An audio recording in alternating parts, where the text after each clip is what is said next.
ಸಖತ್ತು ದುಡ್ಡಿನ ವ್ಯವಹಾರ ಮಾಡ್ಕೊಳ್ಳೋರು ಅವರು. ನಮ್ಮ ಅಕ್ಕನವೇ ಅವಳುವೆ, ಸುಮಿತ್ರಾ ಅನ್ನೋರುವೆ. ಅವಳಿಗೆ 3 ಲಕ್ಷ ದುಡ್ಡು ಕೊಟ್ಟಿದ್ದಾಳಂತೆ. ಅದು ನನಗೂ ಹೇಳಿದ್ದಾಳೆ 3 ಲಕ್ಷ ದುಡ್ಡು ಕೊಟ್ಟಿದ್ದೀನಿ ಅಂತ. ಇವತ್ತೇ ಮೊನ್ನೆ ಏನು ಮಾಡೋಳೆ, ಯಾರಿಗೂ ಹೇಳ್ಬೇಡ, ನಿಮ್ಮ ಮನೇಲಿ ಯಾರಿಗೂ ಹೇಳ್ಬೇಡ, ದುಡ್ಡು ಕೊಡ್ತೀನಿ ಬಾ, ಇವಳು ಮನೆ ಕಟ್ತೀನಿ ಅಂತ ಹೇಳ್ತಿದ್ಲು. ದುಡ್ಡು ಕೊಡ್ತೀನಿ ಬಾ ಅಂತ ಕರೆಸ್ಕೊಂಡವಳೆ. ಇವಳಿಗೆ ನನಗೆ ಗೊತ್ತಿಲ್ಲ, ಮೈಸೂರು ಗೊತ್ತಿಲ್ಲ, ನನ್ನ ತಂಗಿ ಕರಿತೀನಿ ಅಂತ ಹೇಳೋಳೆ. ನಾನು ಬಿಟ್ಟು ಎಲ್ಲೂ ಹೋಗಲ್ಲ ಅವಳು. ಆಮೇಲೆ ನಿನ್ನ ತಂಗಿ ಕರ್ಕೊ ಬರಬೇಡ, ನೀನು ಒಬ್ಳೆ ಬಾ ಅಂತ ಹೇಳಿರೋದು. ನಾನು ಕಾರ್ ಕಳಿಸ್ತೀನಿ ಅಂತ. ಅವಳಿಗೆ ಡೌಟ್ ಬಂದು ನನ್ನ ಕಾರಲ್ಲಿ ಬರಲ್ಲ ಅಂದವಳೆ. ಇಲ್ಲ ನನ್ನ ತಮ್ಮ ಅಂತ ಹೇಳ್ಬಿಟ್ಟು ಕರೆಸ್ಕೊಂಡಿರೋದು. ಅಲ್ಲಿಗೆ ಹೋದ್ಮೇಲೆ ಅವ್ರ ಮನೆಗೆಲ್ಲ ಹೋಗಿ ಊಟ ಎಲ್ಲ ಮಾಡ್ಕೊಬಿಟ್ಟು ಬಂದವ್ರೆ.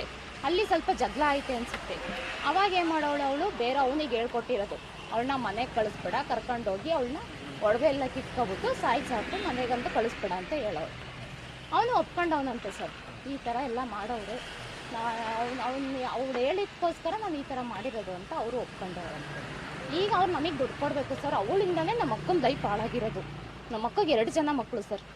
ನನ್ನ ಮಕ್ಕಳು ಎಷ್ಟು ಕಣ್ಣೀರಲ್ಲಿ ಕೈ ತೊಳಿತಾ ಇದ್ದಾವೆ ಗೊತ್ತಾ ಸರ್. ನಮ್ಗೆ ಎಷ್ಟು ದುಃಖ ಐತೆ ಗೊತ್ತಾ ಸರ್. 3 ದಿವಸದಿಂದ ಯಾರು ಇಲ್ದಂಗೆ ಬಿದ್ದವಳೆ ಸರ್. ಅಲ್ಲಿ ಎಷ್ಟು ಟಾರ್ಚರ್ ಕೊಟ್ಟವ್ರಂತೆ ಸರ್. ಇಲ್ಲೆಲ್ಲ ಫುಲ್ಲೆಲ್ಲ ಮಾರ್ಕು ಪಿನ್ನದಲ್ಲೆಲ್ಲ ಚುಚ್ಚವ್ರಂತೆ. ಅವಳಿಗೆ ತಲೆಗೆಲ್ಲ ಹೊಡೆದು ವೇಲಾಕಿ ಕತ್ತೆಲ್ಲ ಇಸ್ಕಿ. ಭಾನುವಾರ ಹೋಗಿರೋದು, 11 ಗಂಟೆಗೆ ಹೋಗಿರೋದು. ಫಂಕ್ಷನ್ ಅಂತ ಹೋಗಿರೋ. ಅವ್ರ ಮನೇಲಿ ಬರ್ತಡೇ ಐತೆ ಅಂತ ಕರೆಸ್ಕೊಂಡಿರೋದು ಅವಳು, ಸುಮಿತ್ರಾ ಅನ್ನೋರು. ಅಲ್ಲಿ ಬರ್ತಡೇನೂ ಇಲ್ಲ, ಏನೂ ಇಲ್ಲ, ಯಾರಿಗೂ ಹೇಳ್ಬೇಡ, ನೀಟಾಗಿ ರೆಡಿ ಆಗ್ಬಾ ಅಂತ. ಇವಾಗ ನನ್ಗಾದ್ರೂ ದೋಸ್ತ ಆದರೆ ನಾವು ಹಂಗೆ ಹೋಯ್ತೀವಿ ಸರ್. ನೀವು ಹೋಗಲ್ವಾ? ಹೋಗ್ತಾ ಇರ್ತೀರ, ಯಾರೇ ಆದರೂ ಹೋಗ್ತಾ ಇರ್ತಾರೆ. ಆ ಥರ ಒಂದು ನಂಬಿಕೆ ಮೇಲೆ ಇವ್ರು 3 ವರ್ಷದಿಂದ ಸಖತ್ ಫ್ರೆಂಡು. ಅವ್ರ ಮನೆ ಇಲ್ಲೇ ಇದ್ದಿದ್ದು, ಬಾಡಿಗೆ ಮನೇಲಿ ಇದ್ರಂತೆ. ಈಗ ಒಂದು 2 ತಿಂಗಳಲ್ಲಿ ಮನೆ ಖಾಲಿ ಮಾಡ್ಕೊಂಡು ಹೋಗವ್ರೆ. ಅವಳೇ ಮಾಡೋಳೆ, ಅಲ್ಲೇ ಗೋಕುಲ್ ದಾಸ್ಗೆ ಹೋಯ್ತವಳೆ ಅವಳು ಕರೆಸ್ಕೊಬಿಟ್ಟು ಈ ಥರ ಮಾಡೋಳು ಸರ್. ದುಡ್ಡು ವಾಪಸ್ ಕೊಡ್ಬೇಕಲ್ಲ ಅಂತ. ಇವಳು ಒಡವೆ ಎಲ್ಲ ಹಾಕೊಂಡು ಹೋಗೋಳಲ್ಲ. ಇವಳು ಚೆನ್ನಾಗಿದ್ಲು, ಒಡವೆ ಎಲ್ಲ ಚೆನ್ನಾಗಿ ಹಾಕೊಳ್ಳೋಳಲ್ಲ. ಅವಳಿಗೆ ಹೊಟ್ಟೆ ಕಿಚ್ಚು, ಸಖತ್ ಹೊಟ್ಟೆ ಕಿಚ್ಚಿತ್ತು. ನಾನು ಹೇಳಿದ್ದೆ, ಸ್ವಲ್ಪ ದಿವಸದಿಂದ ಹೇಳಿದ್ದೆ ಅವಳ ಜೊತೆ ಜಾಸ್ತಿ ಒಡ್ಡಾಡ್ಬೇಡ ಅಂತವ. ಆ ಥರ ಏನು ಇಲ್ಲ ಬಿಡು, ಫ್ರೆಂಡ್ ಅಲ್ವಾ ಅಂತ ಅವಳು ಅಂದ್ಕೊಂಡು ಒಡ್ಡಾಡ್ತಾ ಇದ್ಲು. ಯಾರೇ ಆದರೂ ಫ್ರೆಂಡ್ ಏನೂ ಮಾಡಲ್ಲ ಅಂತ ನಾವು ಅದೇ ಥರ ಅಂದ್ಕೊಂಡಿದ್ದು. ಅವಳು ಈ ಥರ ನಮ್ಗೆ ಈ ಥರ ಮೋಸ ಮಾಡ್ತಾಳೆ ಅಂತ ಗೊತ್ತಿರ್ತಿಲ್ಲ ಸರ್. ಫೋನ್ ಮಾಡಿದ್ದೀವಿ ಸರ್. ಅವಳು ಏನು ನನಗೆ ಗೊತ್ತಿಲ್ಲ. 1 ದಿವಸ ರಿಸೀವ್ ಮಾಡಿದ್ಲು, ಫಸ್ಟ್ನೇ ದಿವಸ ರಿಸೀವ್ ಮಾಡಿದ್ಲು. ರಿಸೀವ್ ಮಾಡಿಬಿಟ್ಟು ಪ್ರೀತಿ ಬಂದವಳ ಅಂದಿದ್ದಕ್ಕೆ ಇಲ್ಲ ಅಣ್ಣ ಫೋನ್ ಮಾಡಿದ್ದು ಅಂತ ಅವ್ರ ಮನೆಯವ್ರಿಗೆ ಹೇಳವಳೆ. ನಮ್ಮ ಬಾವಿಗೆ ಹೇಳಿದ್ದಾರೆ. ಅದಾದಮೇಲೆ ಅವತ್ತಿಂದ ಫೋನ್ ಮಾಡಿಲ್ಲ. ಏನಾಯ್ತೆ, ಏನು ಬಿಟ್ಟಿತೆ ಅಂತ ಅವಳು ಫೋನ್ ಮಾಡಬೇಕು ಸರ್. ಅವಳು ಫೋನ್ ಮಾಡಿಲ್ಲ. ಈಗ ಅದಕ್ಕೆ ಬೆಳಗ್ಗೆ ಫೋನ್ ಮಾಡಿದ್ದಕ್ಕೆ ಅವಳು ಫೋನ್ ರಿಸೀವ್ ಮಾಡಿಲ್ಲ. ನಾವೇನು ಮಾಡೋಣ ಸರ್? ನಮಗೆ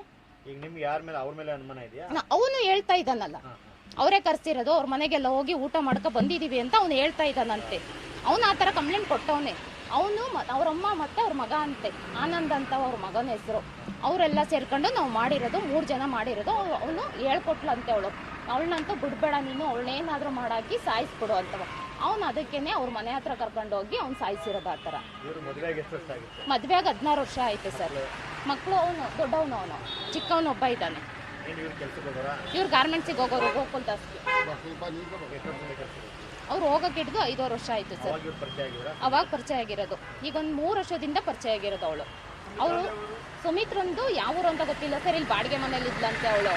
ಅವಾಗಿದ್ದ ಈಗ ಒಂದು 3 ವರ್ಷದಿಂದ ಸಖತ್ ಫ್ರೆಂಡ್ ಆಗಿದ್ರಂತೆ. ಅವ್ರ ಅದಕ್ಕೆ ಇವ್ರಿಗೂ ಗೊತ್ತು.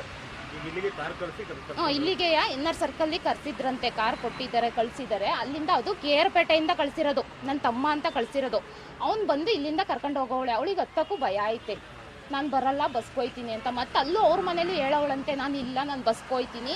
ಇಲ್ಲ ಅಕ್ಕ, ನಾನು ಬಸ್ಗೆ ಹೋಯ್ತೀನಿ, ನಾನು ಕಾರಲ್ಲಿ ಹೋಗಲ್ಲ, ಇಲ್ಲೇ ಏನೂ ಆಗಲ್ಲ, ಹೋಗು, ಸೇಫಾಗಿ ಬಿಡ್ತಾನೆ ಅಂತ ಕಳ್ಸಿರೋದು ಅವಳು. ಅದು ಅವಳು ಸೇಫಾಗಿ ಬರ್ತೀನಿ ಅಂತ ಆ ಉದ್ದೇಶಕ್ಕೋಸ್ಕರ ಅವಳು ಹೋಗೋವಳೆ. ಈ ಥರ ಆಗುತ್ತೆ ಅಂತ ನಮಗೂ ಗೊತ್ತಿಲ್ಲ ಸರ್. ನಮಗೆ 6 ಗಂಟೆ ಆದರೂ ಮನೆಗೆ ಬಂದಿರ್ತಿಲ್ಲ. ಫಸ್ಟು ಫೋನ್ ಮಾಡೋರೆ, ನಮ್ಮಮ್ಮ ಫೋನ್ ಮಾಡಿದಾಗ ಬರ್ತಾ ಇದ್ದೀನಿ ಅಂತ ಹೇಳೋಳೆ. ಬರ್ತಾ ಇದ್ದೀನಿ ಅಂತ ಹೇಳ್ದಕ್ಕೆ ಅವ್ನು ಫೋನ್ ಕಿತ್ಕೊಬಿಟ್ಟು ಕಟ್ ಮಾಡ್ಬಿಟ್ಟವನೆ. ಅವಾಗಿಂದ ಫೋನು ಇಲ್ಲ, ಏನೂ ಇಲ್ಲ. ಆಮೇಲೆ ಅವ್ನು ಮತ್ತೆ ಫೋನ್ ಮಾಡಿದ್ದಕ್ಕೆ 4:15 ನಮ್ಮ ಬಾವ ಫೋನ್ ಮಾಡಿದ್ದಾರೆ, ರಿಸೀವ್ ಮಾಡಿಲ್ಲ. ಆಮೇಲೆ ನಮ್ಮ ಅಮ್ಮ ಫೋನ್ ಮಾಡಿರೋದಕ್ಕೆ ವ್ಯಾನಲ್ಲಿ ನಾವು ಕ್ಯಾಬ್ ಮಾಡ್ಕೊಂಡು ಹೋಗಿದ್ದೀವಿ, ಫೋನ್ ಇಲ್ಲೇ ಬಿಟ್ಟು ಹೋಗಿದ್ದೀರ ಅಂತ ಅವ್ರು ಹೇಳಿರೋದು. ಫೋನ್ ಮತ್ತೆ ಚಂದ್ರಾಯಪಟ್ಟಣಕ್ಕೆ ತಾಬಂದು ಕೊಟ್ಟಿದ್ದಾರೆ.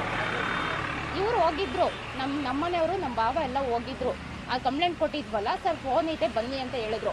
ಆಮೇಲೆ ಮತ್ತೆ ಸಂಜೆ ಬಂದು ಕೊಟ್ಟೋಗಿದ್ದಾನೆ ಚಂದ್ರಾಯಪಟ್ಟಣಕ್ಕೆ. ಮತ್ತೆ ಮಾರನೇ ದಿವಸಕ್ಕೆ ಸ್ಟೇಷನಿಗೆ ಬರೋಕ್ಕೆ 2 ಗಂಟೆ ವೆಯ್ಟ್ ಮಾಡ್ತಿದ್ದಾನೆ. 9 ಗಂಟೆಗೆ ಬರ್ತೀನಿ ಅಂತಾನೆ 2 ಗಂಟೆ ವೆಯ್ಟ್ ಮಾಡ್ತಿರೋದು.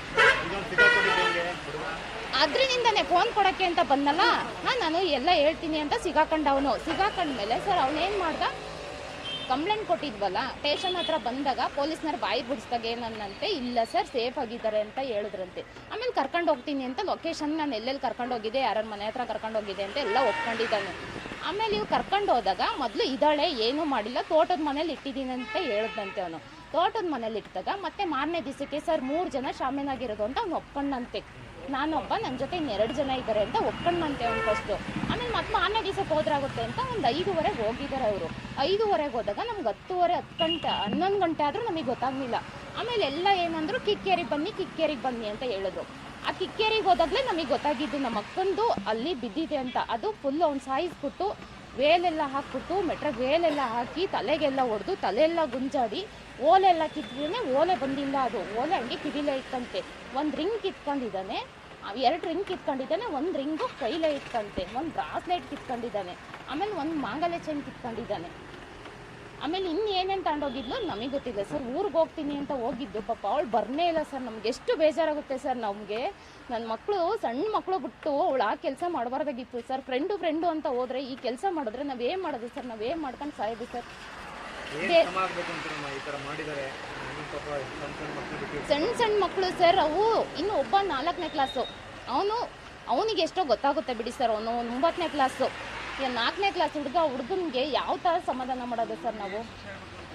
ಸರ್ ಇಲ್ಲ ಸರ್, ಅವ್ರಿಗೆ ಏನಾದರೂ ಮಾಡಲೇಬೇಕು ಸರ್. ಅವರು ಇಲ್ಲ ಅಂದರೆ ಅವ್ರನ್ನ ನಾವು ಹೇಳ್ತೇಲ್ವಾ, ನಮ್ಮ ಮಕ್ಕಳಿಗೆ ಯಾವ ಥರ ಪರಿಸ್ಥಿತಿ ಬಂದಿದೆ ಅವ್ರಿಗೂ